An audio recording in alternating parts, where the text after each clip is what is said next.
Second Battle of Adobe Walls is arguably the first battle of the Red River War, a conflict that began in 1874 and forever changed the life of the free-roaming American Indian then.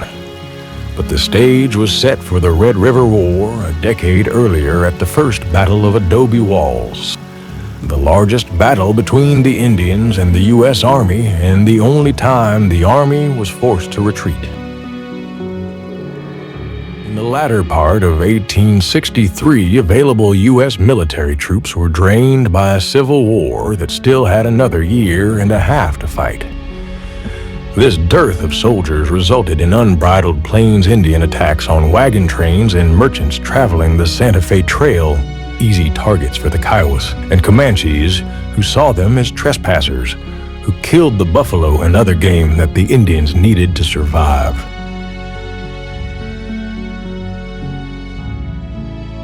The First Battle of Adobe Walls occurred after General James Henry Carleton, commander of the military district of New Mexico, decided to answer cries from Western settlers for protection.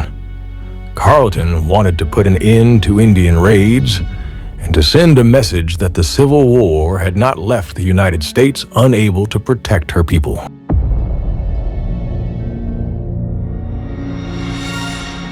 He selected Colonel Christopher Kit Carson, the most seasoned Indian fighter available to lead an expeditionary force, and gave him orders to proceed against the winter campgrounds of the command. These campgrounds were reported to be somewhere in the Palo Duro Canyon of the southern Panhandle area on the south side of the Canadian River. On November 10th, 1864, Carson started from Fort Bascom, New Mexico, with 260 cavalry, 75 infantry, and 72 Ute and Apache scouts, accompanied by 2 mountain howitzers, lightweight portable cannons good for mountain and Indian warfare. These were the type used in the Civil War, designed to be broken down and transported by pack horses and soldiers. They were excellent weapons to be used in areas without roads, like prairies. The mountain howitzer could fire spherical case shot, which are iron balls filled with smaller iron balls, explosive cases, and canisters which turn a cannon into a shotgun.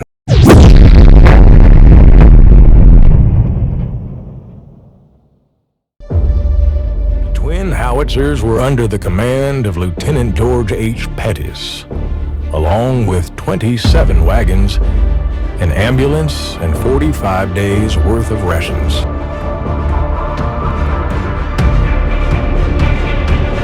Each morning, Carson's Indian scouts covered his flanks as they rode far ahead of the soldiers and supplies, constantly looking for Comanche and Kiowa encampments.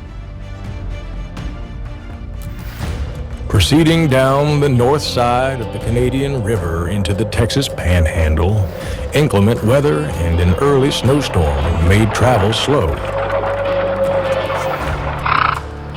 On November 24th, the cavalry reached Mule Creek, about 30 miles west of Adobe Walls. Adobe Walls was originally built in the winter of 1843 and 1844 by the Bent brothers, who were owners of the Great Bent's Fort trading post in southeastern Colorado. They were seasonal traders with Native Americans. Built to duplicate their trading success in Texas, Adobe Walls was originally built with logs, but those were replaced in 1845 with Fort Adobe, an 80-foot square adobe bricked fort with 9-foot walls. But by 1848, Indian resistance had made trade impossible, so Bent made a feeble attempt to blow up the interior of the building and then return to Colorado.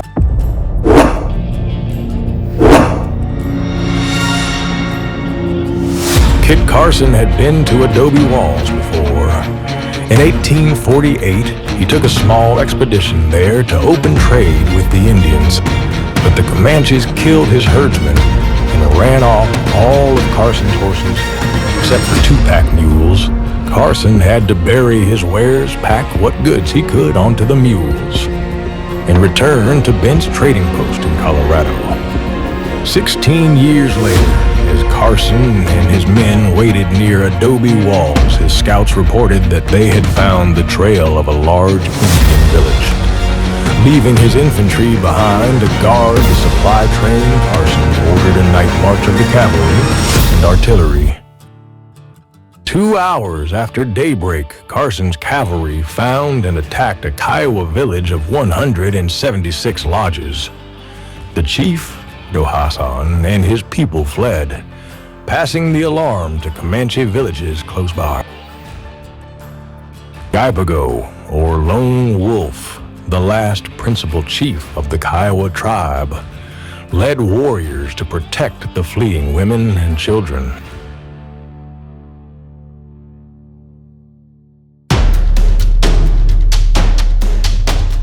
Marching on to Adobe walls, 4 miles from the Kiowa village, Carson established his fighting headquarters using one corner of the Adobe walls ruins for a hospital.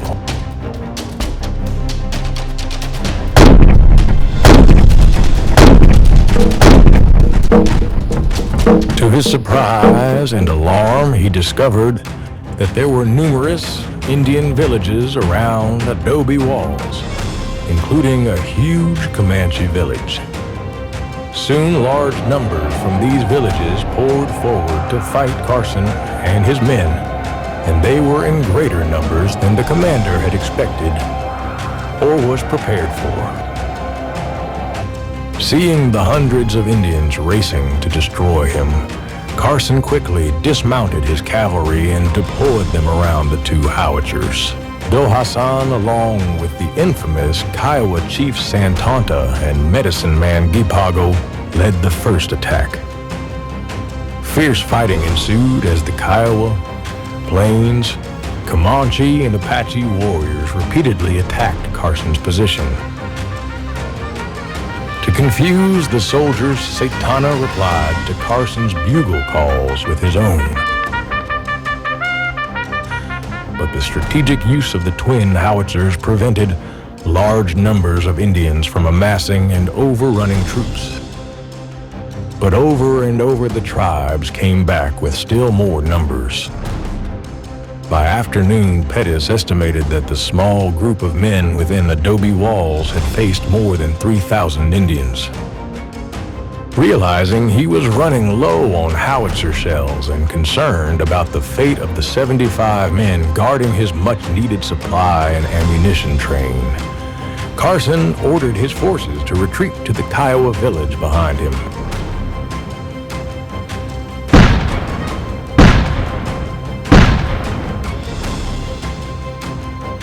As Carson's men retreated back to the west, the Indians started fires behind them.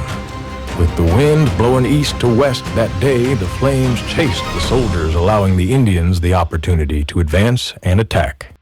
Carson, realizing the trap that was being set, started his own fires in front of his soldiers.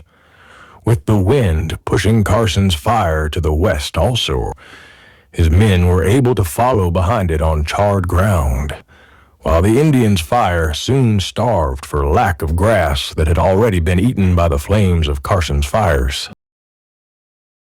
Eventually, the soldiers were able to move to higher ground where the howitzers continued to hold off the Indians. When twilight came, Carson ordered half his command and his Indian scouts to burn the lodges of the village, burning alive Kiowa Apache Chief Iron Shirt, who refused to leave his teepee. Confiscating many finely finished buffalo robes and burning the rest of the village, Carson's Indian scouts killed and mutilated 4 Kiowas who were too decrepit to flee.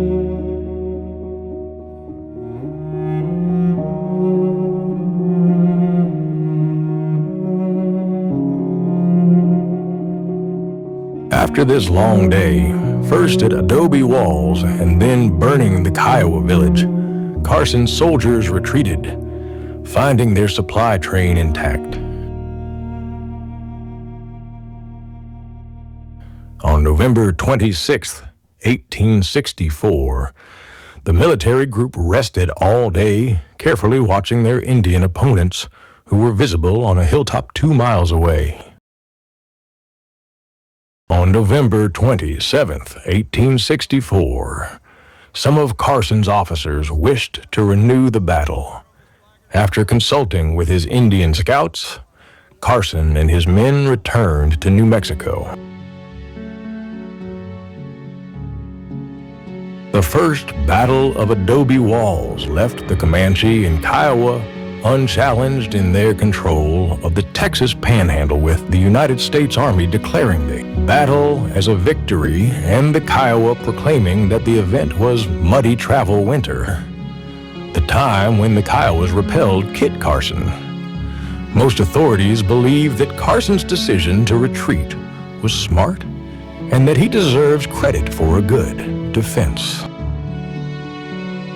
Without a doubt, he was outnumbered, and only his cunning use of backfires and the twin howitzers kept him from being defeated and killed. And so marks the end of the first Battle of Adobe Walls and the ruins of an abandoned trading post that stood another decade to fight another day.